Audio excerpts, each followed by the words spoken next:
Finally साथीहरू मेरो छोरीको पास्नीको दिन चाहिँ जुरिसकेको छ होइन। धेरैजनाले मलाई सिस्टर हजुरको बेबीको पास्नी गरिदिनु भयो भनेर सोध्नुभएको थियो होइन। मेरो बेबी चाहिँ भदौ अन्तिम कि हुन् नि त। अनि महिनाले चाहिँ अहिले माघमा 6 महिना लाग्यो तर दिनले पुगे छैन नि त।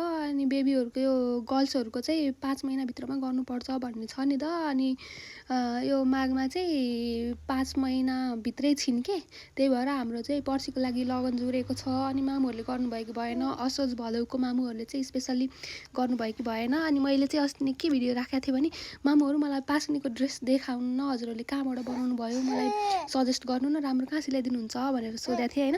फाइनल्ली मेरो बेबीको लागि चाहिँ ड्रेस आइसकेको छ।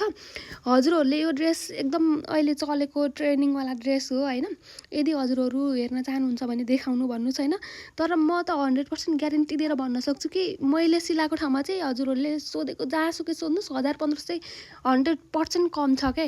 हजुरहरूलाई पनि अब रिजनेबल होस् अनि ट्रेनिङ ड्रेस होस् जस्तो चाहिन्छ भन्ने मलाई सम्झिनु होला होइन। म चाहिँ उहाँसँग सम्पर्क गराइदिनेछु। म 100% स्योर लेखेर दिन्छु क्या। मैले 10वटा जति बुटिकहरूमा सोधेँ, त्यहाँमा भन्दा चाहिँ मलाई 500 नै किन नहोस् 1000-1500 नै किन नहोस् कम लाग्यो क्या अहिले मैले यहाँ बनाएको यो ड्रेसमा। यदि हजुरहरू पनि इन्ट्रेस्टेड हुनुहुन्छ भने चाहिँ मलाई सोध्न सक्नुहुनेछ है त। Thank you. यो बाहिरबाट देख्ने बित्तिकै थाहा पाइसक्नु भयो होला कस्तो छ भनेर।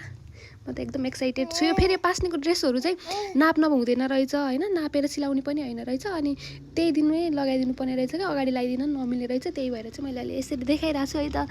मैले चाहिँ पाइसकेँ। यदि हजुरहरू पनि इन्ट्रेस्टेड हुनुहुन्छ, रिजनेबल होस्, ट्रेन्डिङ होस् अनि राम्रो होस् भन्ने लाग्छ भने चाहिँ मलाई सोध्नुहोस् है त। Thank you.